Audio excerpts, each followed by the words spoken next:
ज्योति जनार्दनः दीपं हरतो मे पापम् दीपं ज्योति नमस्तुते शुभं करोतु कल्याणम् आरोग्यं शिव सर्वदा दशा बुद्धि नाशाय आत्मज्योति नमस्तुते आत्मज्योति प्रेत्रात्मन ब्रह्मज्योति नमस्तुते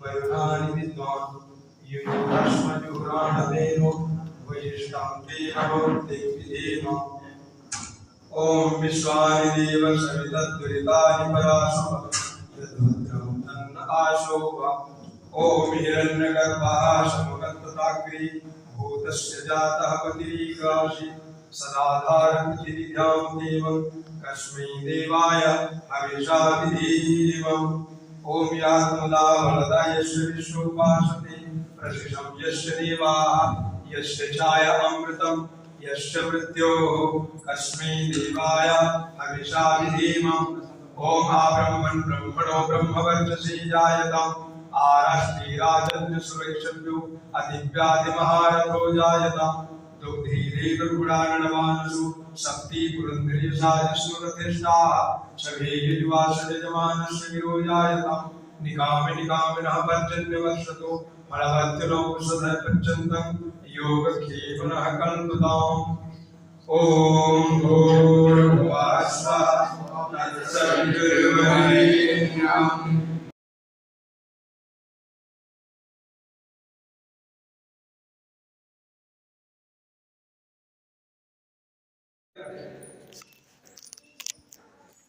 कम से कम 30 सेकंड के लिए फोल्ड करें। श्वासों को छोड़ते हुए ताड़ासन, जिसका हाइट नहीं बढ़ता है, हाइट के लिए मददगार करता है। आगे पुलिस में, मिलिट्री में, CISF, BSF, ITBP का ATS आदि जितने भी फौजियों की संस्थान है, उन्हीं पे जाने के लिए आपको मददगार करता है हाइट। दोनों पैरों में 2 फीट की फैसला। अब करेंगे तिर्यक ताड़ासन। लंबा सा श्वास भरिए, श्वासों को छोड़िए, बाएं की ओर आपका लेफ्ट अर्थात अपोजिट होगा, मेरा इधर होगा। पूरा झुकिए और कमर में जो स्ट्रेचिंग पड़ रहा है उसको अनुभव करिए। पुनः वापस आ जाए, पुनः विपरीत दिशा की, पीछे से कुछ बहने नहीं करनी। पुनः श्वास भरते हुए अब पीछे की ओर लंबा सा श्वास भरते हुए और श्वासों को छोड़ते हुए आगे की ओर झुके, घुटना सीधा हो, दोनों हाथ जमीन पे स्पर्श हो। अब देखो कमर भागों को प्रभावित कर रहा है और जितने भी नर्वस सिस्टम जो ब्लॉकेज है उसको ठीक कर रहा है। इसको कहते हैं कौन सा आसन? ताड़ासन। ताड़ासन से क्या लाभ होता है? देखो ताड़ासन ऐसा जो माँ बाप देते आते हैं, बाहरी ताड़ासन, ताड़ना देते हैं। ताड़ासन। अब करेंगे वृक्षासन। दाहिने पैर को उठाइए, बाएं पैरों में रख दीजिए। अब पता चलेगा कौन को एकाग्र चित्त है। बैलेंस बनाइए, दोनों हाथ में नमस्कार की मुद्रा। इसको कहते हैं वृक्षासन, ध्रुवासन भी कहते हैं। इसमें आपकी एकाग्रता को बढ़ाता है और मन की चंचलता को दूर करता है और आपके मन को सौम्य भाव बनाता है, सरलता बनाता है।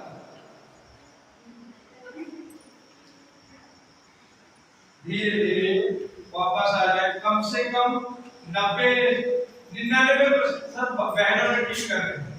अपवाद के रूप में एकाध नहीं हो पा रहा है, कोई बात नहीं।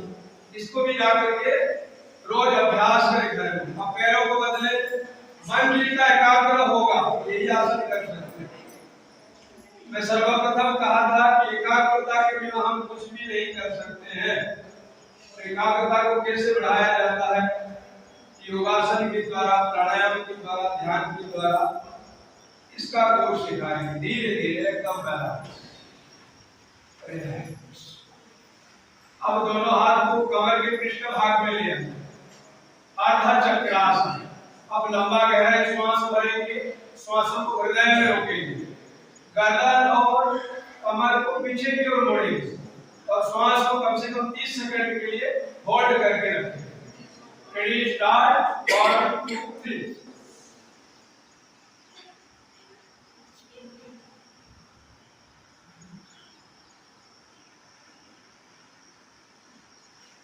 धीरे धीरे श्वासों को छोड़ते हुए वापस आए। ऐसे ही और 2 राउंड करें। लंबा सा गहरा श्वास करें और पीछे की ओर गर्दन कमर श्वास को रोकें।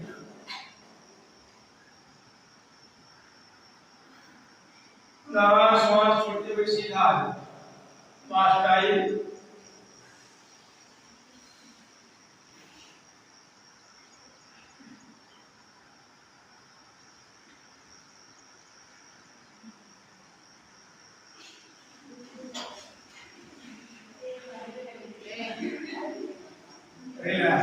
योगासन करते समय हंसना प्राण की विकृति होना।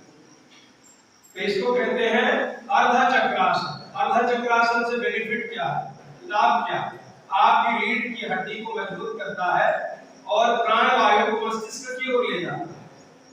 तो आपका ब्रेन सेल्स एक्टिवेट होते हैं, आलस्यता दूर होता है, कंधे आदि का जोड़ को खोलता है। अब ज्यादा समय लिखते हो, उंगलियां दर्द देती है, आगे चल करके टिकलिंग सेंसेशन की लक्षण दिखने में मिलता है। दोनों हाथ सामने करें, स्ट्रेचिंग दें, श्वास लेते हुए मुट्ठी बार, पुनः श्वास छोड़ते हुए सामने, ऐसे ही कम से कम 3 से 5 बार। अब अंगूठा अंदर रहेगी। अब कलाइयों की सूक्ष्म व्यायाम, दोनों कलाइयों को लिखते लिखते पूरा हाथ, उंगलियां, नस नाड़ियां की गति धीमी हो जाती है और लिखने को मन नहीं लगता। जीवन में लिखना ही तो लिखना है। अब इसको विपरीत दिशा से घुमाएं। इसको कहते हैं रिस्ट मूविंग। ये आप जितने में बता रहा हूं, डेली दिनचर्या में 1 घंटा समय निकाल करके प्रातः काल में आप इसी क्रियाओं को कर सकते हैं। मुट्ठी बंद करते हुए, श्वास लेते हुए, आर्म मूविंग, श्वासों को छोड़ते हुए सीधा। श्वासों के साथ क्रिया करें, धीमी धीमी गति से, बलपूर्वक श्वासों को बुलाओ। अब दोनों हाथों को कोहनी पे रखिए, कंधों में लंबा सा श्वास लीजिए और नीचे से ऊपर। अब श्वास छोड़ते हुए नीचे की ओर, श्वास लेते हुए दोनों कोहनी ऊपर। श्वासों के साथ अपने मन को शरीर में, श्वास में और क्रियाओं में लगा दें। ये भवन से बाहर ना जाए मन। देखो कितना मन शक्तिशाली है। अब इसको विपरीत दिशा से घुमाइए, उल्टा। ये शोल्डर पेन होता है, सर्वाइकल पेन होता है, नीचे झुक झुक करके कंधे में दर्द होता है, अगड़न जगड़न पैदा होता है, उसके लिए है स्कंद चालन क्रिया।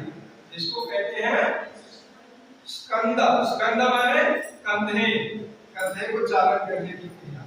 अब दोनों हाथ को पूरा खोल दें, ऐसे कम से कम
और तलवे के निचले हिस्से को आराम पहुंचा दें।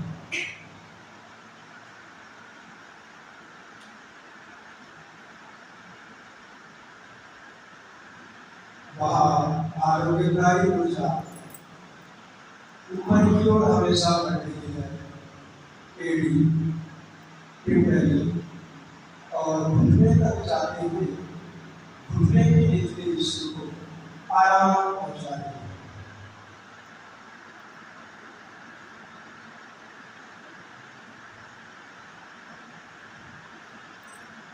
आरोग्यकारी ऊर्जा को ऊपर बढ़ता हुआ महसूस करें। अब अपने जांघों को ढीला छोड़ दें, यानी थाइस को रिलैक्स करें और सीधी हो जाए।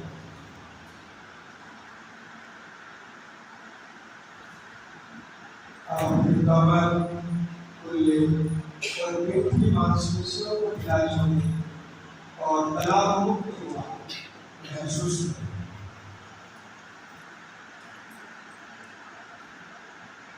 अपना ध्यान पीठ के ओर ले जाएं। मेरुदंड योग कौन करेंगे? हम करेंगे। बोलिए, सामने हाथ रखिए, ऐसे ऐसे सामने हाथ रखिए, बाएं हाथ को रखिए। मैं